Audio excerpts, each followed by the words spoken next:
Assalamualaikum warahmatullahi wabarakatuh. Perkenalkan, nama saya Siti Syarifah dengan NIM 2211018 kelas PAI 5A.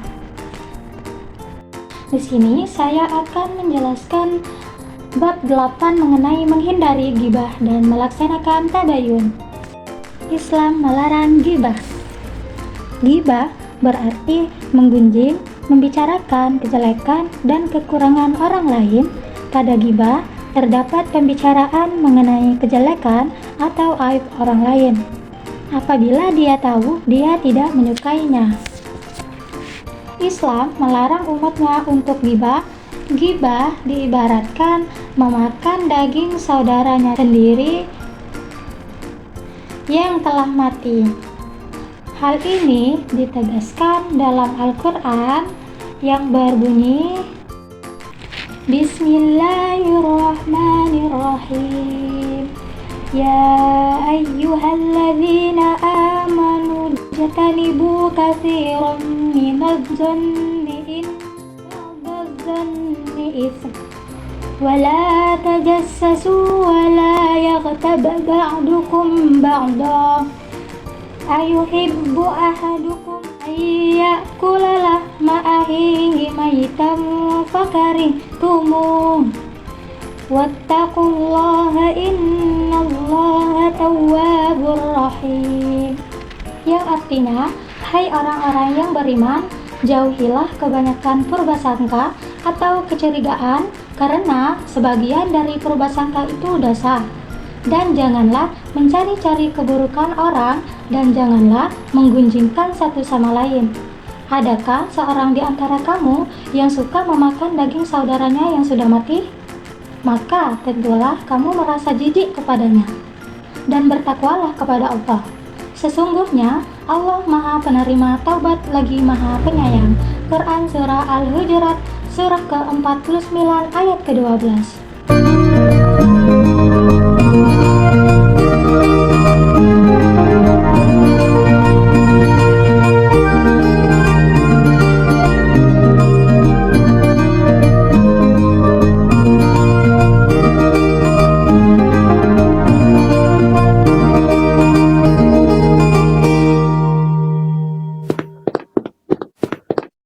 Assalamualaikum, Ibu, Lia udah pulang. Waalaikumsalam. Oh, Lia sudah pulang ya? Iya Bu.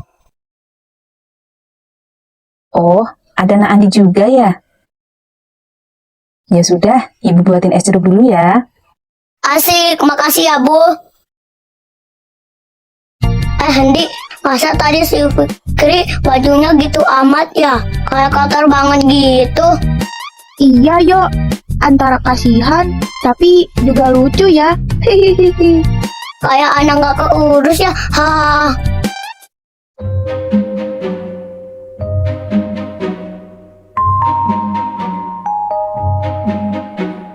Kayaknya si Fikri gak diurus deh sama orang tuanya. Ha. Iyalah, Yo. Kalau diurus mah, pasti gak mungkin penampilannya kayak gitu. Tapi kalau kita kasih tahu bajunya kotor, pasti dia langsung marah-marah. Ha. Itu siapa sih yang ngobrol di luar? Si Leo bukan sih?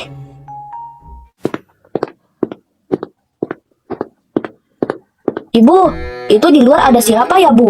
Kok kayaknya dengar kayak ada orang ngobrol sih? Oh, itu Leo sama temennya, Kak, si Andi. Memangnya ada apa, Kak? Oh alah, si Leo toh. Enggak, Bu. Itu tadi kayaknya dengar dari ruang tamu. Kalau si Leo lagi ngomongin temennya. Mana ngomonginnya yang jelek-jelek lagi. Astagfirullahaladzim. Yang bener, Kak. Iya, Bu, benar. Ya sudah, kamu ingat si Leo ya, Kak? Ibu masih mau bikin minum dulu. Ha, kasihan banget ya si Fikri, Dik. Ahem. Oh, kamu toh, Dek, yang dari tadi ngobrol. Iya Kak. Kamu ya, Dek, masih kecil udah suka ngomongin orang. Gimana kalau udah gede kamu nanti? Wah, kakak ngupingin Leo ya tadi. Ngaku deh. Idih, siapa yang nguping? Kamu aja tadi yang ngomongnya seru banget sampai kedengaran ke dalam. Orang kakak lagi baca buku juga di ruang TV. Lagian, emang salah ya kalau kita ngomongin orang lain? Kan orangnya nggak denger, Kak. Bukan masalah itu, Dek. Tapi bergunjing atau ngomongin orang lain itu adalah perbuatan yang tercela. Tapi kalau emang yang diomongin itu benar, emang itu salah juga, Kak. Ya itu berarti namanya gibah, Dek. Dan gibah itu adalah perbuatan tercela yang berakibat dosa, Dek. Tapi kalau yang kita ucapkan tidak benar, berarti kita telah menfitnah atau mengucapkan kebohongan. Yang benar, Kak. Yang dikatakan kakakmu benar, Leo. Ngomongin seseorang atau gibah dalam Islam merupakan perbuatan yang tercela berakibat dosa. Mungkin di antara kita, baik secara sadar ataupun tidak, terkadang memang sering sekali jatuh ke dalam perbuatan gibah. Dalam obrolan sehari-hari, sering obrolan kita ada yang menjurus ke gibah. Meskipun kejelekan atau kekurangan orang yang kita omongin itu faktual atau benar-benar terjadi, alias sesuai dengan kenyataan, tetap saja itu gibah. Dan dalam Islam, kita diajarkan untuk selalu menjaga lisan kita, agar selalu mengucapkan kata-kata yang baik. Iya, Bu. Maafin Leo ya. Kalau tadi Leo sudah ngomongin orang, alias melakukan gibah. Lain kali Leo akan menjaga lisan Leo deh. Gitu dong, kalau kita melakukan kesalahan, kita harus cepat-cepat bertaubat dan tidak lagi mengulangi kesalahan. Nah, karena kakak udah nasihatin kamu, sekarang es jeruknya buat kakak aja ya. Nah, itulah contoh gibah dalam kehidupan sehari-hari. Dengan menonton video tadi, mungkin teman-teman sudah paham kan gibah itu seperti apa? Nah, kemudian inspirasi Islami untuk menghindari gibah. Perbuatan gibah dipengaruhi oleh lingkungan sekitar. Agar kalian terhindar dari perilaku jelek ini, perlu diketahui penyebab terjadinya gibah. Antara lain, 1. Membicarakan keburukan orang lain dengan keinginan mengangkat derajat dirinya sendiri. 2. Sikap iri terhadap keberhasilan dan kesuksesan orang lain.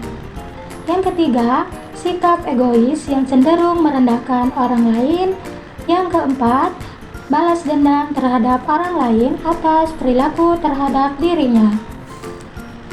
Yang kelima, amarah yang tidak terkendali. 6. Bercanda tanpa disadari dengan merendahkan orang lain. Kalian sudah tahu belum faktor-faktor yang mengakibatkan gibah tersebut? Nah, supaya bisa menghindarinya, di bawah ini terdapat beberapa cara. Yang pertama, berkumpul dengan orang-orang yang soleh. Yang kedua, menyadari diri bahwa Allah Subhanahu wa Ta'ala membenci seseorang yang menggunjing saudaranya. Yang ketiga, berintrospeksi diri dengan melihat aib diri sendiri dan selalu berusaha memperbaikinya. Yang keempat, menjaga lisan. Yang kelima, berpikir positif. Yang keenam, memohon perlindungan kepada Allah Subhanahu wa Ta'ala dengan berdoa supaya terhindar dari buruk. Kemudian, Islam menganjurkan tabayun. Secara bahasa, tabayun berarti mencari kejelasan tentang sesuatu hingga jelas dan benar keadaannya. Adapun menurut istilah, tabayun adalah proses yang dilakukan untuk meneliti dan menyeleksi berita dengan sikap tidak tergesa-gesa dalam memutuskan sehingga permasalahan menjadi jelas dan benar. Tabayun sangat penting untuk memeriksa kebenaran informasi atau berita dengan teliti. Dalam Al-Quran yang berbunyi, Bismillahirrahmanirrahim. Ya ayyuhalladzina amanu in ja'akum fasikum binaba'in fatabayyanu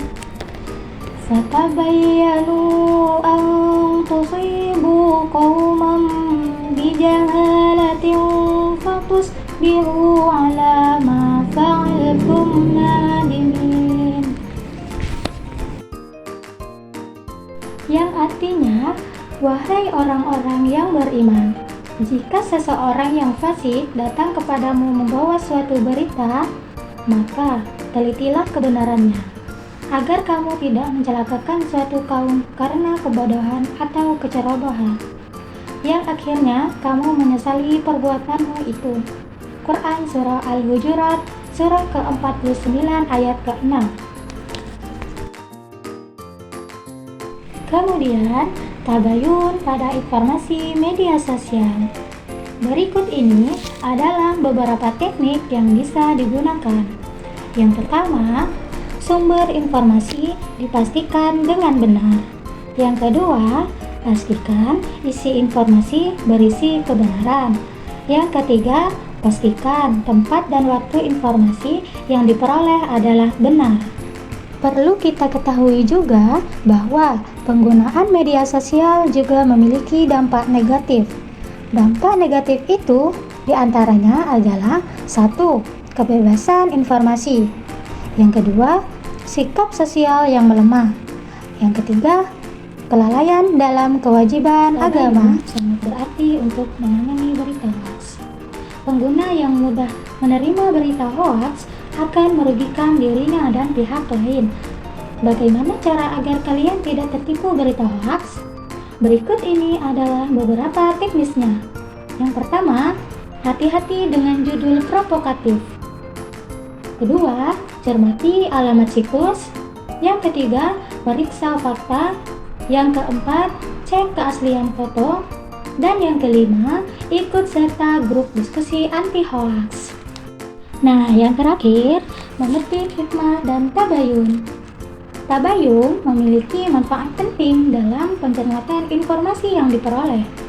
Sikap sombong, egois, fanatik, merasa sudah paham, dan malas mencari kebenaran akan menghambat proses tabayun.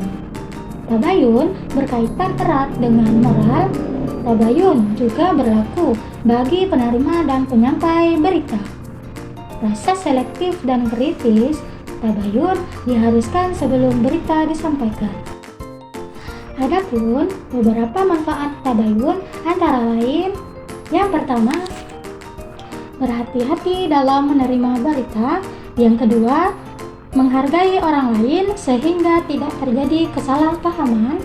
Yang ketiga, berbaik sangka terhadap sesama sehingga dapat menimbulkan kerukunan dan kedamaian.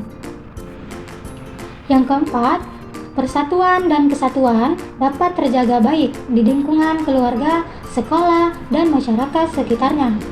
Yang kelima, menciptakan kerukunan dan kedamaian di masyarakat. Baiklah teman-teman, itulah video materi menghindari gibah dan melaksanakan tabayun. Terima kasih.